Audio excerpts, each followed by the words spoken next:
Hello my dear students, कैसे हैं आप सभी लोग। I hope you all are doing great. मैं अंकिता, आपकी English educator, and welcome to my channel.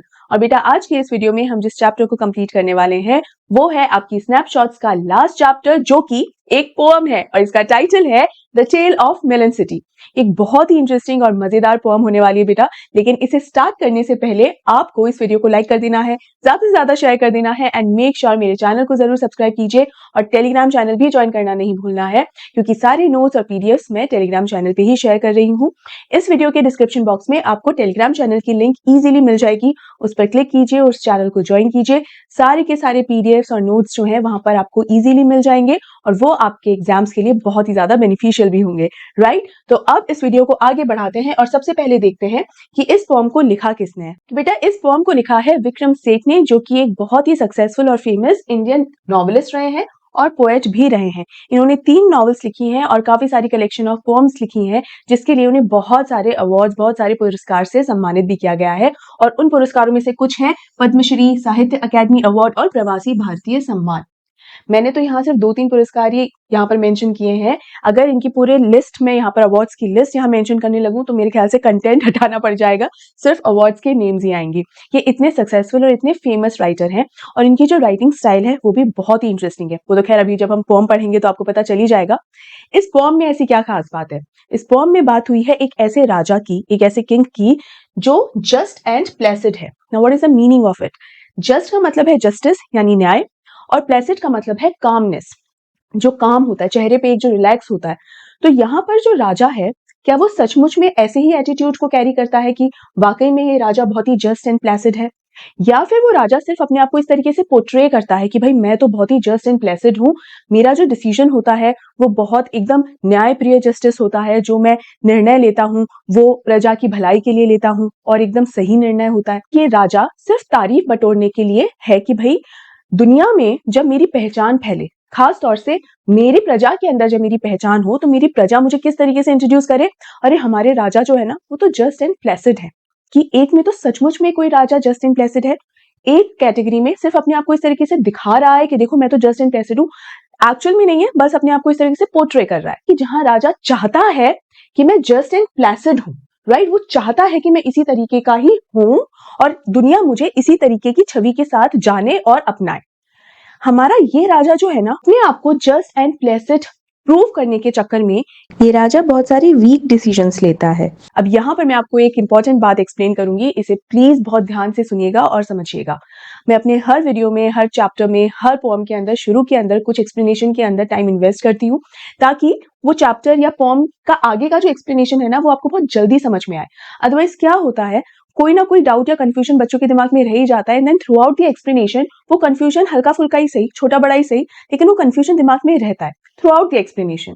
तो मुझे ये ठीक नहीं लगता है। मुझे हमेशा लगता है कि बच्चों को एक क्लैरिटी होनी चाहिए थॉट की, कि भाई हम जो पढ़ रहे हैं वो क्यों पढ़ रहे हैं, आइडिया क्या है। तो यहाँ पर आइडिया ये है बेटा कि जो किंग होता है, वो राजा जो होता है, वो हाईएस्ट अथॉरिटी होता है ना, हाईएस्ट अथॉरिटी, तो बहुत पावरफुल भी होता है।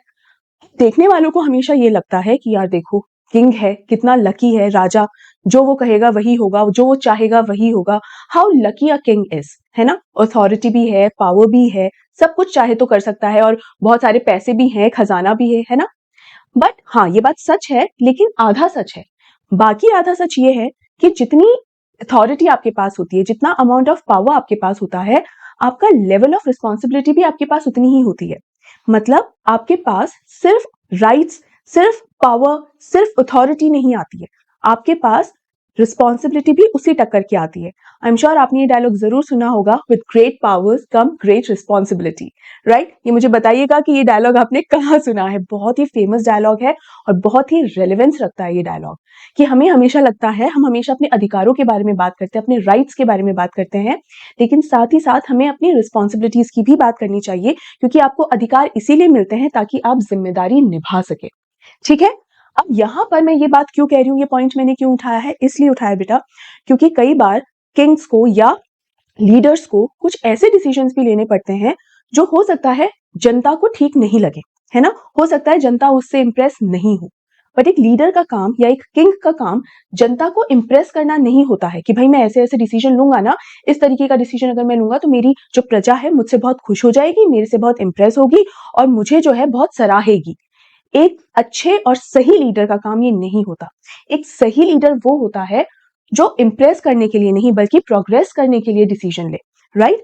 अपनी प्रजा को वो कितना प्रोग्रेस करवाता है, अपनी प्रजा के लिए कितना एक्सपोजर के साधन वो जुटाता है या कितनी अपॉर्चुनिटीज अवेलेबल करवाता है, etcetera etcetera.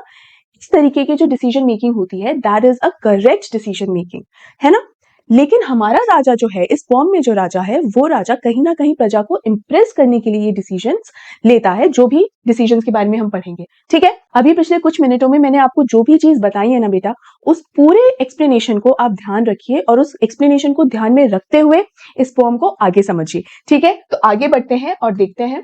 After Idris Shah, now who is Idris Shah?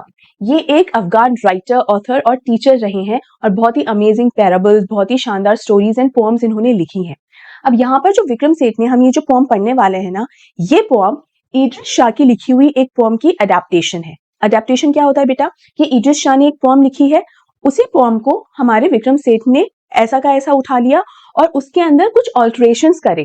ये जो ऑल्ट्रेशंस होते हैं, ऑल्ट्रेशंस का मतलब यहाँ ये हुआ बदलाव कुछ करना, कुछ चेंजेस करना, है ना? ये जो चेंजेस होते हैं वो एक रीजन की वजह से होते हैं। There is a purpose behind this alteration. और यहाँ विक्रम सेठ का क्या पर्पस था? यहाँ पर उन्होंने इद्रिस शाह की लिखी हुई इस पोएम को जब अडेप्ट किया तो अडेप्टेशन के बाद इस पोएम में सटायर डाल दिया और बहुत ही स्ट्रॉन्ग सटायर डाला। यानी इद्रिस शाह ने जब ये पोएम लिखी होगी तो एकदम सीरियस नोट पे लिखी होगी, लेकिन हमारे विक्रम सेठ ने जब इस पोएम को उठाया तो उसमें से वो जो सीरियसनेस है ना, उसे हटा के और उसमें सटायर डाल दिया। अब सटायर क्या होता है? सटायर कभी भी कॉमेडी से कंफ्यूज मत कीजिएगा। सटायर का मतलब होता है कि ऐसा बहुत ही सीरियस कोई मुद्दा जिसकी प्रेजेंटेशन ऐसी होती है कि आपको देखकर और सुनकर हंसी आ जाए और एट द सेम टाइम आपको उस मुद्दे की सीरियसनेस भी समझ में आ जाए, उस मुद्दे की गंभीरता भी समझ में आ जाए। क्योंकि ये मुद्दे, ये जो टॉपिक होते हैं वो ऐसे ही टॉपिक होते हैं जो बहुत ही सीरियस होते हैं, इंटेंस होते हैं।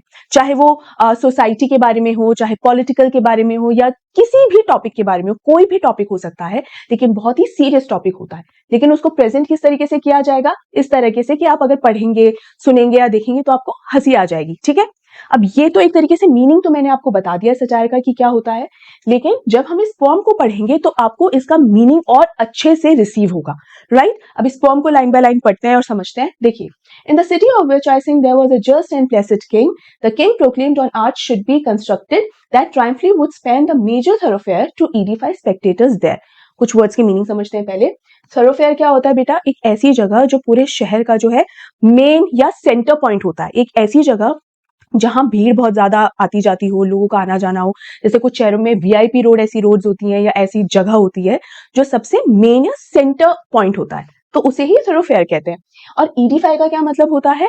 मॉरल वैल्यूज पे लेक्चर देना, ठीक है, मॉरल वैल्यूज की बात करना। एंड स्पेक्टेटर्स कौन है यहाँ पे? जो जनता है। ठीक है, अब एक शहर के बारे में बात हो रही है कि एक शहर है और उसका जो राजा है ना, जो कि कैसा है? जस्ट एंड प्लेसिड राजा है। ठीक है, और इस राजा ने क्या ऑर्डर दिया है? एक कमांड दी है। प्रोक्लेम्ड का मतलब कमांड दी है, ऑर्डर दिया है कि एक आर्च कंस्ट्रक्ट करवाया जाए। ठीक है, आर्च कंस्ट्रक्ट करवाने जैसा, इसको कई जगह छतरी भी कहते हैं। ठीक है, इस तरीके का कुछ यहाँ होता है ना, इस तरीके से कि एक आर्च कंस्ट्रक्ट करवाया जाए। और कहाँ कंस्ट्रक्शन होना चाहिए इस आर्च का? एक थॉरोफेयर पे, एक सेंटर, शहर के सेंटर पॉइंट जो है वहां पर इस आर्च का कंस्ट्रक्शन होना चाहिए। और यहाँ पे खड़े होके मैं मेरी प्रजा को उपदेश दूंगा, या जब भी मुझे मेरी प्रजा को एड्रेस करना है, मुझे उनसे कोई बात करनी है, पब्लिक स्पीकिंग होती है ना, तो कभी भी आके अगर मुझे कोई भाषण देना है तो मैं इसी थॉरोफेयर पे, इसी आर्च पे आके और अपनी प्रजा को एड्रेस करना चाहता हूं। ऐसा ऑर्डर दे दिया। The workmen went and built the thing. They did so since he was the king. जैसे ही ऑर्डर्स आए कि भाई राजा ने जो है ऑर्डर्स दिए हैं, हाथों हाथ जो लोगों ने, जो काम करने मजदूर जो थे, उन्होंने अपना काम शुरू कर दिया, जितने भी वर्कमैन थे। The king wrote down the thoroughfare to edify spectators there. जब आर्च बन के तैयार हो गया तो राजा उपदेश देने के लिए, टू edify the spectators, यानी भाषण देने के लिए वहां पर चला गया। नेक्स्ट क्या हुआ? Under the arch he lost his crown. The arch was built too low. A frown appeared upon his placid face. The king said, "This is a disgrace." अब यहाँ पर हमारे राजा जी जैसे ही इस आर्च पे चढ़ते हैं, उनका क्राउन इस आर्च से टकरा जाता है। क्यों? क्योंकि आर्च की हाइट काफी नीची है और जैसे ही ये क्राउन, जैसे ही ये ताज इस आर्च से टकराता है, क्राउन जो है गिर जाता है। अब क्राउन जो है, जो ताज होता है, वो सिर्फ कोई एक्सेसरी नहीं होती है कि गिर गई तो कोई बात नहीं, ये तो कहीं ना कहीं राजा का सम्मान होता है। अब क्राउन गिरा तो साथ ही साथ राजा का सम्मान भी गिरा।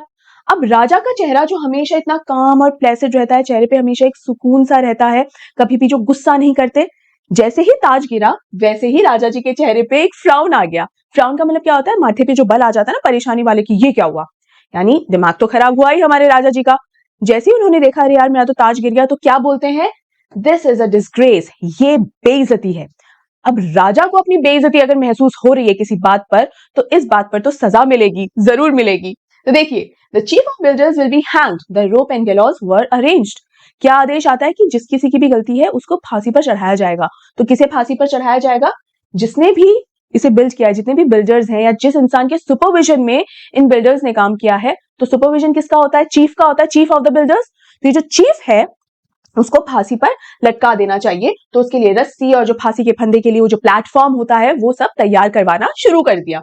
The chief of builders was laid out, he passed the king, he gave a shout. अब जैसे ही चीफ ऑफ बिल्डर्स, चीफ ने जैसे ये बात सुनी कि अरे भाई उसको फांसी लगने वाली है, तो जोर से चिल्लाया कि अरे राजा जी मेरी बात सुनो। O king, it was the workman's fault, oh said the king and called a halt. जैसे ही राजा को बोला कि नहीं नहीं राजा, ये मेरी गलती नहीं है, ये तो जो मजदूर लोग हैं ना जिन्होंने इसको बनाया है, उनकी गलती है, मैंने कुछ नहीं किया। तो राजा ने जैसे ही सुना, अच्छा तुम्हारी गलती नहीं है क्या? ठीक है, रुक जाओ रुक जाओ रुक जाओ। राज हॉट मतलब ब्रेक लगा दिया, पॉज लगा दिया कि अच्छा तुम्हारी गलती नहीं है क्या? ठीक है। To the proceedings being just and placider now, he said, I must have all the workmen hanged instead. क्या कहता है कि अच्छा तुम्हारी गलती नहीं है क्या? ठीक है, रुक जाओ, इसको फांसी देने से रुक जाओ। प्रोसीडिंग्स किसकी प्रोसीडिंग्स है? फांसी देने की तो है। रुक जाओ। जितने भी वर्कमैन है ना, सारे के सारे वर्कमैन को, सारे के सारे मजदूरों को फांसी पे लटकाओ, ये आदेश दे देता है। ये जो लिखा हुआ है ना, एंड प्लेसिडर नाउ, क्या ये जेन्युइन प्लेसिडर है? नहीं, बेसिकली यहाँ पर सिर्फ ये अपने आप को इस तरह से पोर्ट्रे कर रहा है कि देखो मैं कितना सही डिसीजन ले रहा हूँ और कितना रिलैक्स और काम रह के, मैं बिल्कुल भी पैनिक नहीं कर रहा हूँ। मैं चूंकि राजा हूं, बहुत समझदार हूं, मैच्योर हूं, हमेशा जस्टिस के अंदर बिलीव करता हूं, हमेशा प्लेसिड रहता हूं, इसलिए मैं बिल्कुल सही डिसीजन लूंगा। और देखो, जल्दबाजी में मैंने गलत डिसीजन नहीं लिया, मैंने चीफ ऑफ बिल्डर को नहीं दिया कोई भी पनिशमेंट। जैसे ही मुझे पता चला तो मैंने अपनी पनिशमेंट किधर शिफ्ट कर दी? वर्कमैन पर। अब वर्कमैन जब ये बात सुनते हैं कि अरे उन्हें फांसी के फंदे पे लटकाया जाएगा, तो वो क्या करते हैं? देखो, the workman looked surprised. Workman का क्या रहता है? हम कहां से फंस गए? And said, "Oh king, you do not realize the bricks were made of wrong size." कि राजा जी जरा हमारी बात सुनिए, आप ना गलत समझ रहे हैं, हमारी गलती नहीं है।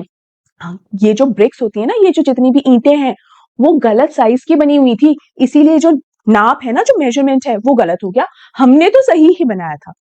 अब यहाँ पर मैं आपको एक चीज बताती हूँ, हर एरिया की, हर शहर की जो ईंटें होती है ना बेटा, उनका अलग अलग साइज होता है। और जो आर्किटेक्ट होता है ना, घर जो डिजाइन करते हैं, हर आर्किटेक्ट को जिस भी जगह वो डिजाइन करता है, जिस भी शहर के अंदर वो आर्किटेक्ट है, उस शहर में जो ईंटें हैं वो किस साइज की बनती हैं वो पता होना चाहिए। क्योंकि अगर वो नहीं पता होगा तो रूम साइजेस और जो डिमेंशंस होते हैं ना, वो सबके सब गलत हो जाएंगे, है कि नहीं? इसीलिए अगर आप सोचे कि यार ईंटें तो सब सेम साइज की होती है, नहीं, बिल्कुल सेम साइज की नहीं होती, डिफरेंस होता है। डिफरेंस की वजह से भी कई बार डिमेंशंस जो है वो गलत हो जाती हैं। जैसे ये लोग यहाँ बता रहे हैं कि हमारी गलती नहीं है राजा जी, ये गलती किसकी है? जो ईंटें जिसने बनाई है ना, उसकी गलती है, इसीलिए तो छोटी ईंटें रह गई, इसीलिए जो आर्च है वो भी छोटा बन गया। अब आगे, समन द मेसन्स। मेसन कौन है? मेसन बेसिकली जो मूर्तिकार होते हैं, या मिस्त्री कहते हैं बेसिकली मेसन्स को, है ना? क्या कहते हैं? मिस्त्री। तो मिस्त्रियों की गलती है, ठीक है, तो उनको हम लोग सजा देंगे, गलती जिसकी है हम तो उसी को ही सजा देंगे। Said the king, the masons stood there quivering. Quivering का मतलब कपते हुए, कांप रहे थे डर के मारे। तो जैसे ही मेसन्स ने अपने बारे में सुना कि अरे बाप रे, ये तो इधर गाज गिर गई, कहां वर्कमैन के बाद हमारे ऊपर ये बिजली गिर रही है, तो क्या कांपने लग गए। और क्या कहते हैं? It was the architect.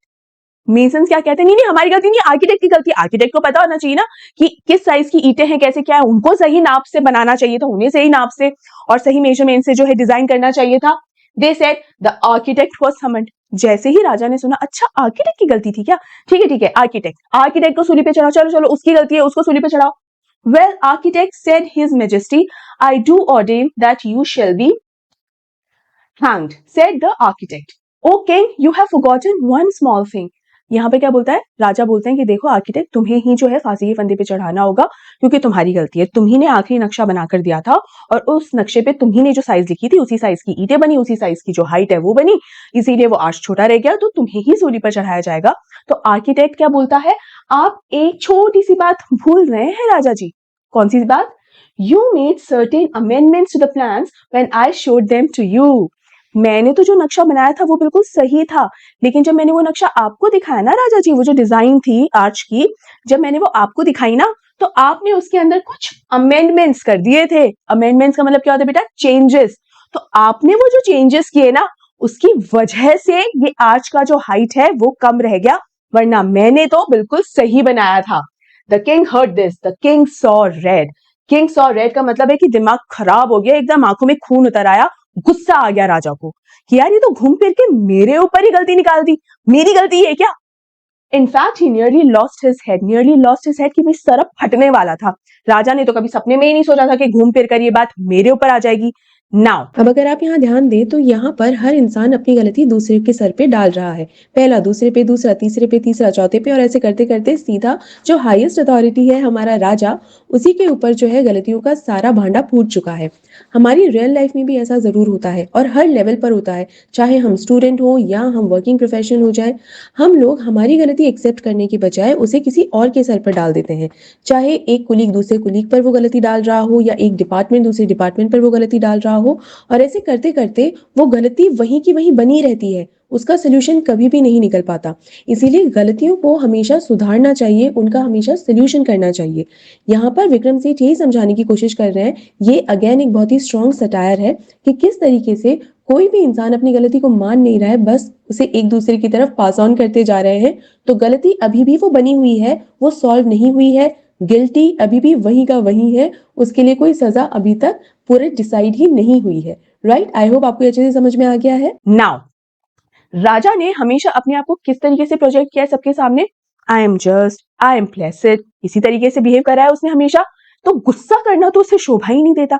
अगर वो गुस्सा करेगा तो वो जो उसकी जो इंटेंशन है ना कि मैं अपनी छवि जस्ट एंड प्लेसिड राजा जैसी बनाऊं, वो तो छवि टूट ही जाएगी एक झटके में। तो गुस्सा करना तुम सूट ही नहीं करेगा मुझे, तो अब मैं क्या करूं? तो राजा क्या कहता है, देखो, आई नीड सम काउंसिल, मुझे ना इस बात पर चर्चा करने की जरूरत है, डिस्कशन की जरूरत है इस बात पर। तो bring to me the wisest man in this country. तो क्या कहता है कि मैं किसी समझदार इंसान से ये चर्चा करूंगा। कंट्री में जो भी सबसे वाइजेस्ट, सबसे समझदार और सबसे मैच्योर इंसान है, उसे मेरे पास लेकर आओ और मैं उससे डिस्कशन करूंगा। The wisest man was found and brought, नहीं carried to the royal court. अब जो सबसे वाइजेस्ट और सबसे समझदार इंसान था वो ढूंढा गया और उसे रॉयल कोर्ट यानी राज दरबार में पेश किया गया। He could not walk and could not see, so old and therefore wise was he. यहाँ पर आता है एक बहुत ही स्ट्रॉन्ग सटायर, और वो सटायर ये है कि एक कैसा सीरियस मुद्दा यहाँ पर डिस्कस किया गया है कि अगर हम ओल्डर और यंगर जनरेशन की बात करें तो older generation usually younger generation के लिए क्या कहती है? अरे तुम्हें पता नहीं है कुछ, तुम्हें आता जाता तो है नहीं, तुम बेवकूफ हो। अक्सर उन्हें बेवकूफ कह के उनकी बातों को रिजेक्ट कर देती है, राइट? ये सिर्फ इसलिए होता है क्योंकि यंगर जनरेशन के पास एक्सपीरियंस नहीं होता है ना।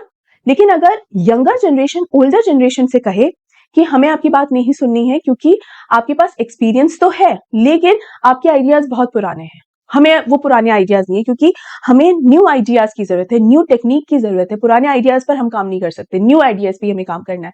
अगर यंगर जनरेशन ये बात ओल्डर जनरेशन से कह दे तो यंगर जनरेशन को अपने लिए काफी कुछ खरी खोटी सुननी पड़ती है कि मैनर्स नहीं है, तमीज नहीं है, अच्छे से बात करनी नहीं आती, राइट? लेकिन ओल्डर जनरेशन यंगर जनरेशन के साथ क्या गलत कर रही है वो ये कभी नहीं समझ पाते। ओल्डर जनरेशन जो कहती है ना कि तुम बेवकूफ नहीं है, हाँ एक्सपीरियंस्ड नहीं है, बट एक्सपीरियंस तो बेटा टाइम के साथ ही आता है, राइट? हर इंसान को एक्सपीरियंस समय के साथ ही होता है, वो चुटकियों में नहीं आ सकता। लेकिन न्यू आइडियाज होना, फ्रेश आइडियाज होना, वो पर्सन टू पर्सन पे डिपेंड करता है, वो एज के हिसाब से नहीं आता। वो इंसान कितना क्रिएटिव है या कितना इंटेलिजेंट है उस हिसाब से आता है। तो किसी भी इंसान की इंटेलिजेंस जो होती है या उसकी जो क्रिएटिविटी होती है या उसका जो वाइज होना होता है वो कभी भी उसकी एज के हिसाब से नहीं होता, उसकी सोच के हिसाब से होता है, राइट? तो age has nothing to do with being intelligent और बीइंग वाइज। ये एक बहुत ही सीरियस इशू है, इस सीरियस इशू की वजह से ही जनरेशन गैप है और वो बढ़ता चला जा रहा है ना। लेकिन इस सीरियस इशू को यहाँ पर विक्रम सेठ ने इतने फनी तरीके से प्रेजेंट किया है कि वाइज आदमी किसको, राजा जी के दरबार में एक वाइज आदमी लाया गया। क्यों लाया गया? क्योंकि आंखों से दिखाई नहीं दे रहा था, पैरों से चला नहीं जा रहा था, इतना ज्यादा बूढ़ा था। तो इतना बूढ़ा है तो समझदार ही है ना? तो ये इशू यहाँ पर डिस्कस किया गया है। But in a quavering voice he said the culprit must be punished. कांपती हुई आवाज में, भाई बहुत ज्यादा बूढ़ा है ना, तो आवाज भी एकदम कपकपाती हुई सी निकल रही है। तो ये जो बूढ़ा व्यक्ति एकदम कपकपाती हुई आवाज में क्या बोलता है कि भाई जिसकी गलती है उसको तो सजा मिलनी ही चाहिए। ठीक है, बात तो बिल्कुल 16 आने सही है, लेकिन गलती है किसकी? क्या बताता है? Truly the arch it was that banged the crown of and it must be hanged. Actual में इस क्राउन को किसने गिराया? आर्च ने। वो जो छतरी बनी हुई है ना, जहां पर चढ़कर राजा जी प्रजा को एड्रेस करने वाले थे, वो छतरी ने, उस आर्च ने ही तो है इस क्राउन को गिरा दिया। असली गलती तो किसकी है? आर्च की है। तो क्या करना चाहिए? आर्च को फांसी पे चढ़ा दो।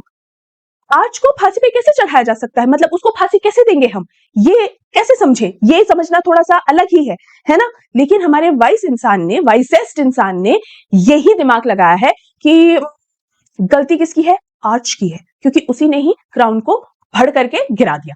ठीक है, आगे क्या होता है? To the scaffold the arch was led when suddenly a counsellor said, how can we hang so shamefully, what touched your head, your majesty. अब यहाँ पर स्कैफोल्ड क्या होता है? अगेन दैट प्लेटफॉर्म जहां पे फांसी का फंदा लगाया जाता है। तो सिंस यहाँ पर इस वाइसेस्ट आदमी ने बोला है कि आर्च को फांसी लगाई जाएगी, आर्च को लटकाएंगे हम, क्योंकि गलती उसी की है, तो उसी तरीके से सब प्लेटफॉर्म लगाने लगे, आज को भी फांसी लगाने लगे। इतने में काउंसलर वहां पर और होता है, और वो क्या बोलता है? लेकिन राजा जी आप एक चीज सोचिए जरा, एक आर्च को फांसी लगाना क्या ठीक रहेगा? वो भी वो आर्च जिसने आपके सर को छुआ है। मतलब एक ऐसा आर्च, एक ऐसा ऑब्जेक्ट जिसने आपके सर को छुआ है, उस आर्च को यहाँ फांसी पर लटकाना मतलब कैसा लगेगा? आप जरा सोच कर तो देखिए राजा जी। तो राजा जी क्या बोलते हैं? ट्रू, सही कह रहे हो, एक आर्च जिसने मेरे सर को छुआ है उसे मैं फांसी पर लटकाऊंगा तो बिल्कुल भी सही संदेश नहीं जाएगा, बढ़िया नहीं लगेगा ये तो। News the king, by now the crowd restless was muttering aloud. अब यहाँ पर क्राउड तो इकट्ठा हो ही चुका था, तो क्राउड इकट्ठा क्यों हुआ था आप मुझे बताइए? राजा जी का भाषण सुनने के लिए इकट्ठा हुआ था, लेकिन अभी तो इंटेंशन एकदम चेंज हो चुकी है। इकट्ठा तो हुआ था भाषण सुनने के लिए, लेकिन अब पब्लिक से रुका नहीं जा रहा है। यार फांसी देने की बात हुई थी, देखो फांसी सबसे पहले किसे दी जा रही थी? उस चीफ को दी जा रही थी। चीफ ने अपना ब्लेम डाल दिया वर्कमैन पे, बिल्डर्स पे। तो बिल्डर्स और जो वर्कमैन है उन्हें फांसी देने की फिर बात हुई थी। फिर उन्होंने अपना ब्लेम डाल दिया किस पर? मेसन्स पे। तो मेसन्स को फांसी देने की बात हुई, मेसन से ब्लेम आ गया आर्किटेक्ट पे, आर्किटेक्ट को भी फांसी अब नहीं लगी। और आर्किटेक्ट के बाद आ गया राजा पे ब्लेम, राजा को भी फांसी नहीं लग रही है। और राजा के बाद आर्च पे भी ब्लेम आ चुका है, और आर्च को भी फांसी नहीं लग रहा है। तो हम क्या बेवकूफ है कि सुबह से यहाँ खड़े हुए? किसी ना किसी को तो फांसी देनी पड़ेगी भाई, एक ना एक को तो इस फांसी पर लटकाओ। ये प्रजा का ख्याल यहाँ पर अभी बन रहा है कि भाई किसी ना किसी, क्योंकि प्रजा अब इम्पेशेंट हो रही है ना। ये भी एक बहुत ही खतरनाक सटायर यहाँ आएगा कि प्रजा का डिमांड क्या है? किसी ना किसी को फांसी पर चढ़ाओ। और जस्ट एंड प्लेसिड किंग जो हमारा है उसे कि प्रजा की डिमांड तो पूरी करनी पड़ेगी, तो किसी ना किसी को तो फांसी पे लटकाना जरूरी हो गया है। तो जल्दी से, ज्यादा दिमाग मत लगाओ, जल्दी से किसी ना किसी को ढूंढो, फांसी पे लटकाओ, और ये जो प्रजा की जो डिमांड है उसको पूरा करो। तो मतलब सिर्फ प्रजा की डिमांड पूरी करने के लिए किसी को फांसी पर चढ़ा दें, ये हमारे जस्ट और प्लेसिड किंग का थॉट प्रोसेस है। तो देखिए, the king perceived their mood and trembled and said to all who were assembled, let us postpone consideration of finer points like guilt. क्या बोलता है कि फाइनर पॉइंट्स मतलब वो पॉइंट्स पे दिमाग लगाना बंद कर दो कि जिससे हमको ये पता चले कि सही में कौन गलत है, असली गिल्टी व्यक्ति कौन है। वो पता लगाने का हमारे पास टाइम नहीं है ना? और सिंस वो पता लगाने का हमारे पास टाइम नहीं, क्यों नहीं है टाइम? क्योंकि यहाँ जो क्राउड है वो इम्पेशेंट हो रहा है, और अगर क्राउड इम्पेशेंट हो रहा है तो हो सकता है प्रोटेस्ट करने पर आ जाए, बगावत करने पर उतर जाए। और जब प्रजा बगावत कर देती है तो सबसे पहले किसकी गद्दी छिनती है? राजा की। इसीलिए तो यहाँ राजा जो है वो घबरा रहा है, एकदम ट्रेम्बल, कांप रहा है कि अरे अरे पब्लिक जो है भड़क रही है, कहीं ऐसा ना हो कि गाज मेरे पर गिर जाए और मेरी जो गद्दी है, राजगद्दी, मेरा जो क्राउन है वो मुझसे हमेशा हमेशा के लिए छिन जाए। इसलिए किसकी गलती है या किसकी गलती नहीं है, उन पॉइंट्स पे बात करना छोड़ो और किसी सही व्यक्ति को ढूंढ के लाओ जिसको हम फांसी पर चढ़ा सकें। ठीक है, the nation wants a hanging, nation wants a hanging मतलब ये जो प्रजा है ना उसको किसी ना किसी को फांसी पर लटकवाना है। तो मेरा राजा का काम यही है कि किसी को ढूंढ लाओ। Hang must be someone and that immediately, जल्द से जल्द ये काम होना चाहिए। द नोज फांसी का फंदा, the noose was set up somewhat high, each man was measured by and by. यहां पर देखो फांसी पर लटकाने का क्राइटेरिया बना है क्या? एक फांसी का फंदा लटका दिया, लेकिन वो फांसी का फंदा थोड़ा सा हाइट पर हो गया, तो जो उस फांसी के फंदे तक पहुंच पाएगी, जिस इंसान की हाइट, उसी को ही लटकाया जा सकता है। तो यानी अब फांसी का क्राइटेरिया क्या है? गलती होना क्राइटेरिया नहीं है कि आप गलती है तो इसलिए आपको फांसी पर लटकाया जा रहा है। नहीं, you are not wrong but suitable to hang, आपको यहां से लटकाया जा सकता है, राइट? तो ये बात यहां बताई जा रही है। तो यहां पर हर इंसान की हाइट जो है मेजर की जा रही है कि कौन उस फंदे तक पहुंच पा रहा है। But only one man was so tall, he fitted one man, that was all. बस एक ही इंसान था जिसकी हाइट परफेक्ट मैच कर रही थी, और वो इंसान कौन था? ही वॉज द किंग, और वो व्यक्ति राजा ही था। His Majesty was therefore hanged by royal decree, मतलब एकदम राज सम्मान के साथ राजा जी को फांसी के फंदे पर लटका दिया गया। क्यों? क्योंकि उनकी हाइट एकदम सही सूट कर रही थी। यहां पर राजा जी को ही लटका दिया, मतलब वही व्यक्ति को फांसी दे दी जो सोच रहा था अरे यार कहीं मेरे ऊपर ही बात ना आ जाए, कहीं ये राजा मेरे खिलाफ ना, ये प्रजा जो है मेरे खिलाफ ना हो जाए। नहीं नहीं नहीं नहीं, मैं मेरी राजगद्दी नहीं जाने दे सकता हूँ, जान चले जाए जाए, है ना, चली गई। Thank goodness we found someone, said the ministers, for if instead we had not, the unruly town might well have turned against the crown. Crown का मीनिंग क्या है? सिर्फ ताज नहीं होता। क्राउन जो होता है बेटा वो बेसिकली अथॉरिटी कहलाता है ना, अथॉरिटी कहलाता है कि क्राउन इज रूलिंग, ठीक है, क्राउन का ऑर्डर है, क्राउन का आदेश है, यानी जो भी अथॉरिटी है उसका आदेश है। तो यहां पर मिनिस्टर्स ने बहुत ही गजब की बात कही कि थैंक गॉड हमें कोई मिल गया जिसे हम फांसी पर लटका सके, क्योंकि अगर हमें कोई नहीं मिलता ना तो पूरी जो प्रजा है ना वो क्राउन के, अथॉरिटी के खिलाफ हो जाती। अथॉरिटी कौन? राजा, और राजा के खिलाफ हो जाती। इसलिए राजा के खिलाफ ना हो जाए इसीलिए उन्होंने किसी ना किसी को लटका दिया फांसी से, और किसे? राजा को ही, मतलब राजा के खिलाफ ना हो जाए इसलिए राजा को ही फांसी पर चढ़ा दिया। Long live the king, the minister said, long live the king is dead. ये यहां पर इससे गजब की आयरनी तो क्या ही होगी भाई, मैंने तो नहीं देखा ऐसी गजब की आयरनी कि क्या बोलते हैं कि राजा को लटका दिया, फिर बोलते हैं राजा हमेशा अमर रहे, राजा हमारा अमर रहे। अरे राजा को तो तुमने निपटा दिया, अब क्या अमर रहे? This is the irony only. They pondered the dilemma then, being practical minded men. क्या ये एक्चुअल में प्रैक्टिकल माइंडेड है? No, they are not.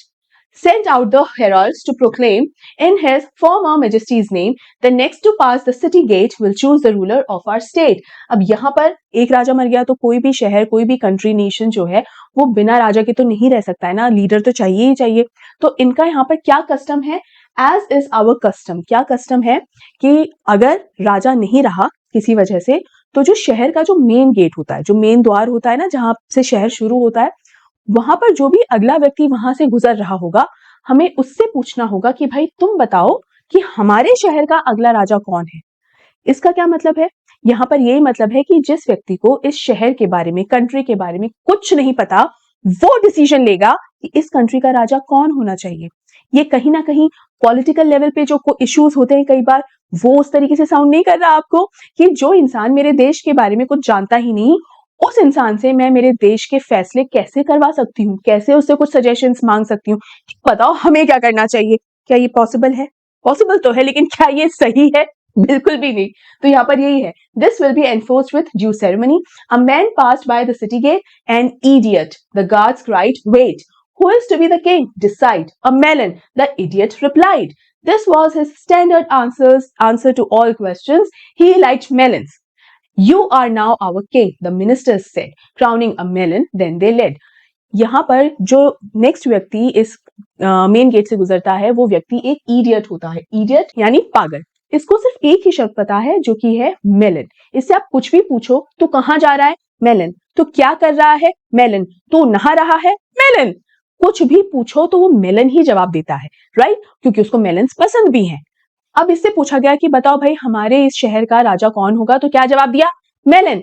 अब सिंस ये तो कस्टम है इस शहर का कि जो भी व्यक्ति, जो भी नेक्स्ट जाता हुआ व्यक्ति जो भी बोलेगा, जिसका भी नाम लेगा, वही हमारा राजा हो जाएगा। और अब इस शहर का राजा कौन है? मेलन। मेलन होता क्या है बेटा? जैसे तरबूज या मतीरा भी बोलते हैं, या खरबूजा, ये है मेलन। तो नेक्स्ट राजा जो इस शहर का वो कौन है? एक खरबूजा, अ मेलन।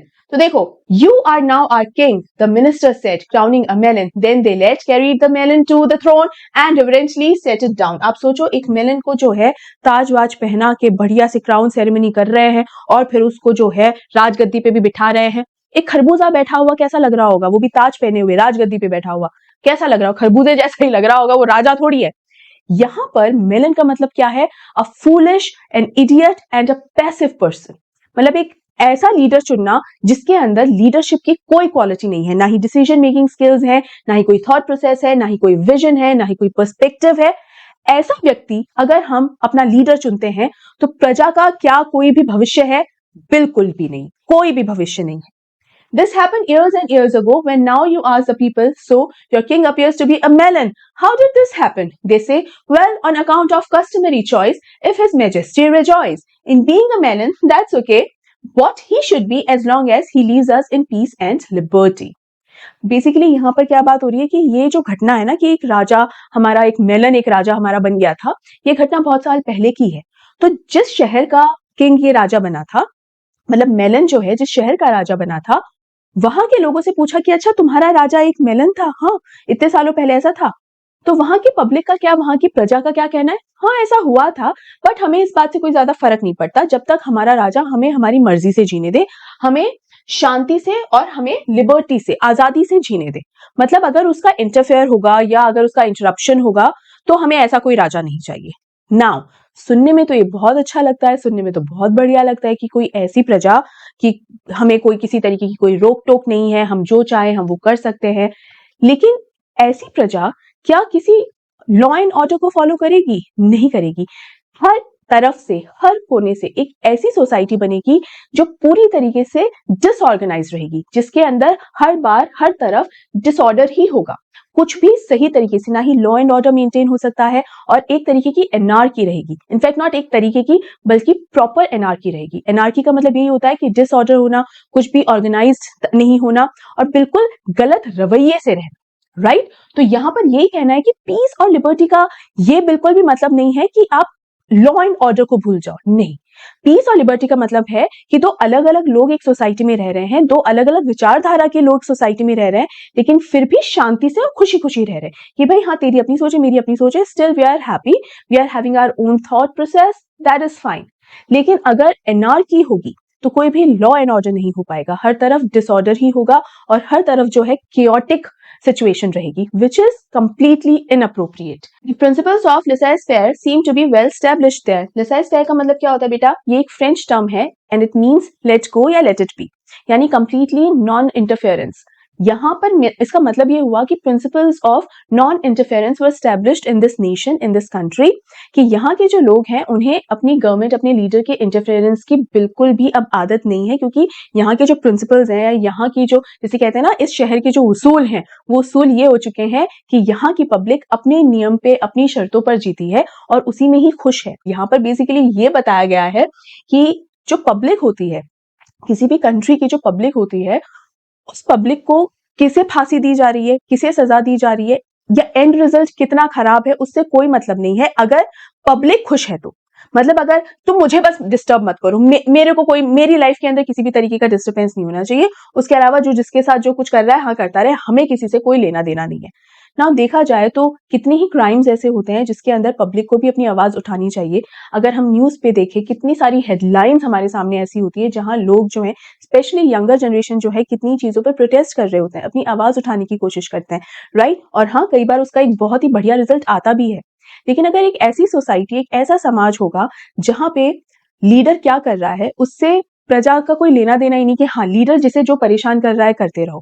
जैसे इस फॉर्म के अंदर किंग किसे सजा दे रहा है, किसे सजा नहीं दे रहा, कोई मतलब नहीं है। हाँ, किंग का बस क्या पर्पस था, अरे यार जनता जो है ना, जनता परेशान हो रही है, किसी ना किसी को फांसी पे लटका दो, फाइनल पॉइंट्स देखने की जरूरत नहीं है। क्या ये कोई गंभीर मुद्दा नहीं है? देखा जाए हाँ, बहुत फनी तरीके से इस चीज को प्रेजेंट करने की कोशिश की गई है और सफल भी हुए हैं, लेकिन कितना गंभीर मुद्दा यहाँ बताया गया है कि कई बार जो लॉ एंड ऑर्डर जो होता है, जिसका काम ही यही होता है कि समाज के अंदर लॉ एंड ऑर्डर मेंटेन रहे, राइट, वो कई बार केसेस के अंदर जो लोग गिल्टी होते हैं, जो कल्प्रिट होते हैं, उन्हें वो बच जाते हैं, लेकिन जो विक्टिम्स होते हैं कई बार वही सूली पर चढ़ जाते हैं, है ना? तो ये कितना गलत है। वो सिर्फ इसलिए होता है क्योंकि शायद प्रजा जो है वो इंटरफेयर नहीं करती है।